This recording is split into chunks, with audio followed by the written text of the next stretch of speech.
నమస్తే BCN news కి స్వాగతం. నా పేరు నీలిమ. ముందుగా ముఖ్యాంశాలు. గత వైసీపీ ప్రభుత్వం ఆర్టీసీని నిర్వీర్యం చేసిందన్న మంత్రి టీజీ భరత్. కూటమి ఆధ్వర్యంలో పూర్తి సహాయ సహకారాలను అందిస్తామంటూ స్పష్టం. క్రైస్తవ మైనార్టీలపై వివక్ష సరికాదన్న క్రైస్తవ ప్రగతి పరిరక్షణ సమైక్య.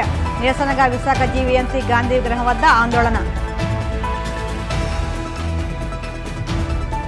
ప్రజలకు ఇసుక కొరత లేకుండా చర్యలు చేపడుతున్నామన్న మంత్రి కొల్లు. సచివాలయంలో బుక్ చేసుకునేలా చర్యలు చేపడతామని స్పష్టం. విశాఖ జిల్లా నుంచి అక్రమంగా తరలిస్తున్న 230 కిలోల గంజాయి. కాపుగాసి పట్టుకున్న మంగళగిరి సెబ్ అధికారులు.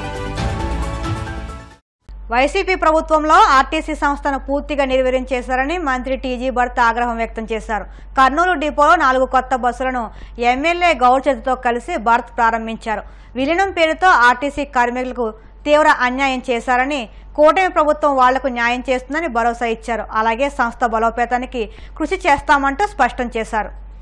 భారతదేశంలో క్రైస్తవ మైనార్టీలపై వివక్షతో కూడిన చట్టాలు దాడులకు వ్యతిరేకంగా విశాఖలో క్రైస్తవ ప్రగతి పరిరక్షణ సమైక్య ఆధ్వర్యంలో శాంతి ర్యాలీ చేపట్టారు. క్రైస్తవ మైనార్టీల వివక్షకు నిరసనగా విశాఖ జీవీఎంసీ గాంధీ విగ్రహం వద్ద ర్యాలీ చేపట్టారు. క్రైస్తవ ప్రగతి పరిరక్షణ సమైక్య నిర్వాహకులు, విశాఖ క్రైస్తవ మత పెద్దలు పాల్గొని సమైక్య చేపట్టిన ర్యాలీకి మద్దతు ప్రకటించారు.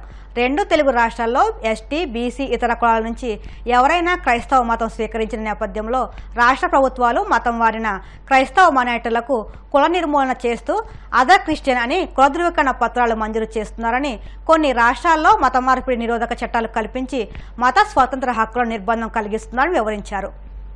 విశాఖపట్న క్రైస్తవులందరూ కలిసి క్రైస్తవ ప్రగతి పరిరక్షణ సభ్యులుగా బ్లాక్ డేని నిర్వహిస్తున్నాం. ముఖ్యంగా 1950వ సంవత్సరం ఆగస్టు 10వ తారీఖున మత స్వేచ్ఛకు నిర్బంధంగా విడుదల చేసిన ఆర్డర్ గురించి, ముఖ్యంగా ఏ మతానికైనా చేరితే వారికి రిజర్వేషన్లు, అలాగే కులమన్న వాల్యూ అన్నది ఉంటుంది. కానీ క్రైస్తవ మతానికి వెళ్తే మాత్రమే అది కులం తీసేస్తున్నారు. మళ్ళీ అందులోకి వస్తే ఏదో కులం క్లాక్ రూమ్లోంచి మళ్ళీ బయటకు ఇచ్చినట్లు మళ్ళీ గర్భాపు సైన్యులకు ఇస్తున్నారు.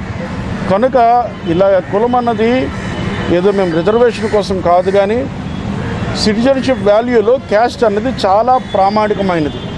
కనుక క్యాస్ట్ని ఎలిమినేట్ చేయడం అన్నది సమాజంలో మమ్మల్ని ఎలిమినేట్ చేస్తున్న పరిస్థితులు కనబడుతున్నాయి. కనుక అనేక దాడులు జరుగుతున్నాయి.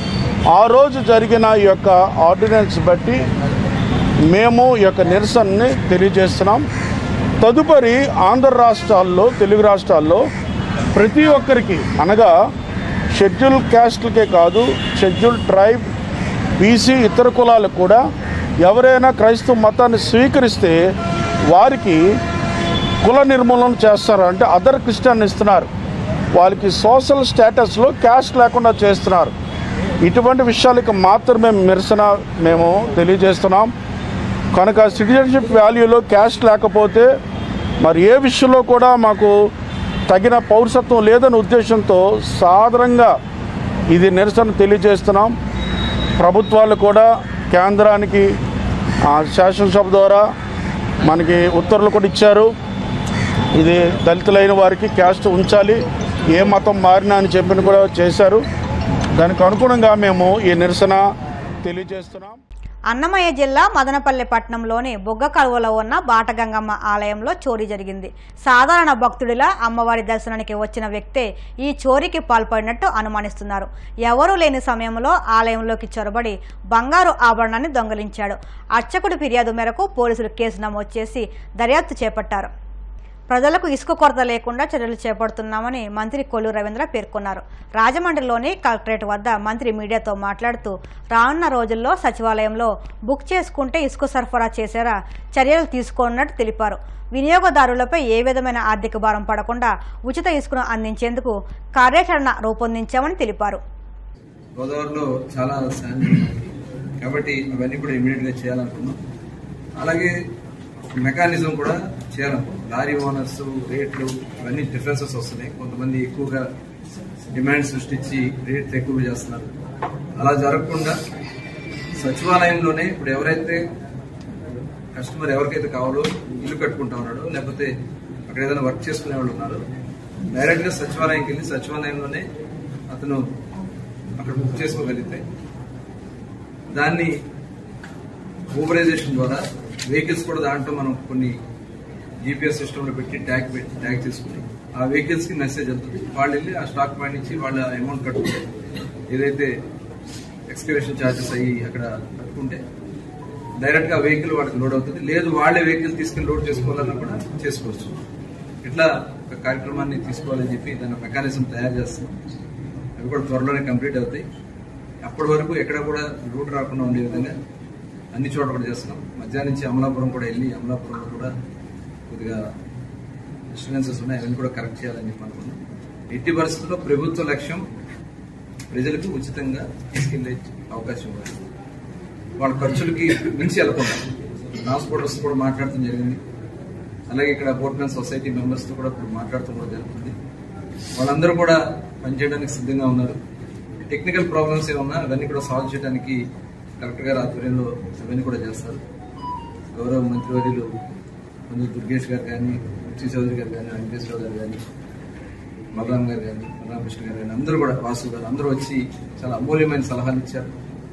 తప్పకుండా ఎవరైతే రేటుకు మించి లారీ ఓనర్స్ కానీ, లారీకి సంబంధించిన వాళ్ళు కానీ ఆ గ్రామాల్లో ఆ ట్రాన్స్పోర్టేషన్ ఖర్చులు కానీ, ఇక్కడ ఏదైనా ఎక్స్కవేషన్ ఖర్చులు కానీ మించి వాళ్ళు అమ్మితే ఇమీడియట్ గా యాక్షన్ తీసుకోమని చెప్పి మరి జిల్లా ఎస్పీ గారికి సెప్ కంట్రోల్ ఉంటుంది కాబట్టి SCB నుంచి ఇమీడియట్ గా వాళ్ళ మీద యాక్షన్ తీసుకోమని చెప్పడం కూడా జరిగింది.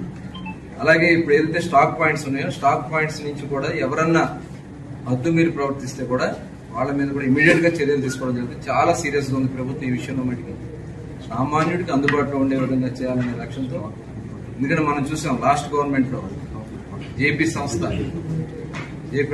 సంస్థ ద్వారా ఎంత దోచుకున్నారు. టన్ను 475 రూపాయలు పెట్టారు ఆ రోజు. మనం రూపాయి తీసుకోవట్లే ప్రభుత్వం. కానీ ఆ రోజున వాళ్ళు చేసినటువంటి దోపిడీ వాళ్ళ ప్రజలు భయపడిపోయారు. అదేవిధంగా ప్రతిమ అని, తర్వాత GCKC అని విపరీతంగా శాండ్ లో ఎంత దోచుకున్నారనేది కళ్ళ ముందు కనపడతా ఉంది. అందుకని వాళ్ళ మైనింగ్ డిపార్ట్మెంట్ మొత్తాన్ని కూడా ప్రక్షాళన చేస్తున్నాం. మైనింగ్ లో చాలా అద్భుతాలు చేయొచ్చు. అపారమైనటువంటి ఖనిజ సంపద ఉన్నటువంటి రాష్ట్రం మన రాష్ట్రం.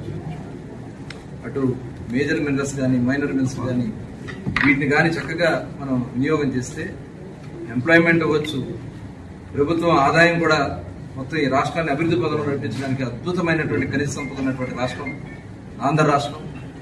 ఇవాళ గత ప్రభుత్వం దాన్ని మొత్తం కూడా భ్రష్టు పట్టించారు. దాదాపు 20,000 కోట్ల పైన, ఇది ప్రాథమికంగా మాకు వచ్చిన అంచనా ప్రకారం 20,000 కోట్ల దగ్గర 19 నుంచి 20,000 కోట్లు దోపిడీ జరిగింది ఒక మైనింగ్ డిపార్ట్మెంట్ లో. దానికోసమే విజిలెన్స్ ఎంక్వైరీ జరుగుతుంది. CBCID కూడా దాని మీద ముఖ్యమంత్రి గారు వైట్ పేపర్ లో రిలీజ్ చేయడం జరిగింది. గత వైసీపీ పాలనలో పెంటపాడు మండలం పడమరవెప్పరు గ్రామంలో నిర్మించ తలపెట్టిన సీసీ రోడ్డు పనులను మాజీ మంత్రి కొట్టు సత్యనారాయణ పరిశీలించారు. ఈ మేరకు ఆయన పడమరవెప్పరు గ్రామంలో నిర్మిస్తున్న సీసీ రోడ్డు పనులు కాంట్రాక్టర్ తీరు వల్లే ఆగిపోయాయని అన్నారు. ఇప్పుడు నిర్మాణం ప్రారంభమైన నేపథ్యంలో పశ్చిమ గోదావరి జిల్లా తాడేపల్లిగూడెం ఎమ్మెల్యే బొలిశెట్టి శ్రీనివాస్ పర్యవేక్షించాలని, నాణ్యత తగ్గకుండా నిర్మాణం జరిపేలా చర్యలు తీసుకోవాలని ఆకాంక్షించారు. అలాగే తమ హయాంలో టెండర్లు పిలిచి నిర్మాణానికి సిద్ధం చేసిన రోడ్లను ఎమ్మెల్యే బొలిశెట్టి పర్యవేక్షించాలని కోరారు. అనంతరం విజయవాడ స్మృతి వనంలోని అంబేద్కర్ విగ్రహంపై దాడి గురించి మాట్లాడుతూ ప్రపంచ మేధావిగా పేరుగాంచిన వ్యక్తి గౌరవానికి భంగం కలిగేలా వ్యవహరించడం సరికాదని అన్నారు. మాజీ మంత్రి కొట్టు సత్యనారాయణ వెంట వైసీపీ నాయకులు, కార్యకర్తలు పాల్గొన్నారు. గ్రామానికి సంబంధించిన ప్రధానమైన సమస్య ఈ గ్రామం రోడ్డు. ఎన్నో సంవత్సరాల నుంచి ఈ రోడ్డు కావాలని గ్రామ ప్రజలందరూ కోరుకున్నారు. ఒక ప్రజాప్రతినిధిగా ప్రజల కోరికను మనం నెరవేర్చాలని పట్టుబట్టి దీనికి 10 కోట్లు కేపెంట పండించి అవుతుందంటే మన విప్పర్ దాటిన తర్వాత గణపురం రోడ్డు వరకు దాంట్లో ముందుగా ప్రభుత్వం నిధులను చూసుకుని 3 కోట్లు శాంక్షన్ చేశారు.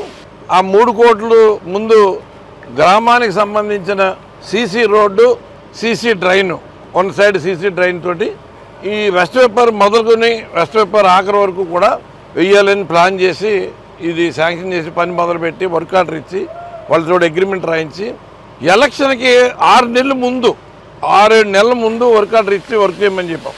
ఇవాళ వెస్ట్ ఉప్పర్కి ఈ 3 కోట్ల రూపాయలతోటి సీసీ రోడ్డు 7-8 నెలల క్రితం ఇవ్వాల్సిన రోడ్డు ఈ కాంట్రాక్టర్ పని ఆపించాం కాబట్టి ఇవాళ ప్రజలందరూ కూడా ఇబ్బంది పడుతున్నారు. లేకపోతే ఎప్పుడూ అయిపోయి ఈ రోడ్డు. మీరు ప్రజల్ని మాయ చేయడం అలవాటు మాయ చేసే ప్రయత్నం చేశారు. మేము అలాగా నేను నిజాయితీగా చేసుకెళ్తాను. కానీ ఇవాళ వెస్ట్ ఉప్పర్ గ్రామంలో చూడమని ఇవాళ ఏ వర్కులు జరుగుతున్నాయో, నాడు నేడులో ఎన్ని స్కూళ్ళు బాగుపడినాయో, ఎన్ని స్కూళ్ళు వర్కులు అయింది, ఇవాళ హై స్కూల్లో ఎన్ని రూములు కట్టి అక్కడ విద్యార్థులకి సౌకర్యం కల్పించాము. ఆ హై స్కూల్కి వెళ్ళడానికి దారి లేకపోతే దారి చేసి రోడ్డు వేసాము. వైద్య క్లినిక్లు కట్టి ₹1,00,00,000 ఒక్కొక్క గ్రామానికి అభివృద్ధి చేసి పెడితే నేను శాంక్షన్ చేసిన వర్కులకు సంబంధించిన పనులే ఇప్పుడు జరుగుతున్నాయి. నేను అనేక ఎత్తుపల్లాలు చూశాను. గెలిపోవటంలో అన్నాయి నేను చాలా హుందాగా స్వీకరిస్తాను. ఓడిపోయామంటే మనం తప్పు చేసినట్టు ఓడిపోయామో, లేకపోతే ఇంకోటో మనం గెలిస్తే మనం ఇంకో రకమని కాదు. మీరు చెప్పినట్టుగా మాయ మాటలు మేము చెప్పలేకపోయాం. ఏదైతే చెప్పామో అదే చేసాం, చేసిందే చెప్పాం, చెప్పిందే చేయగలిగిందే చెప్పాం. అది మా యొక్క అలవాటు, వరవడి. ప్రజలకు మాట ఇచ్చామంటే నిలబెట్టుకోవాలనే సంస్కారం. తాడేపల్లిగూడెం నియోజకవర్గంలో జరుగుతున్న వర్కులు నేను శాసనసభ్యుడిగా ఉన్నప్పుడు శాంక్షన్ చేసిన వర్కులే వాళ్ళు. ఇప్పుడు కాసేపు ప్రకటనలు.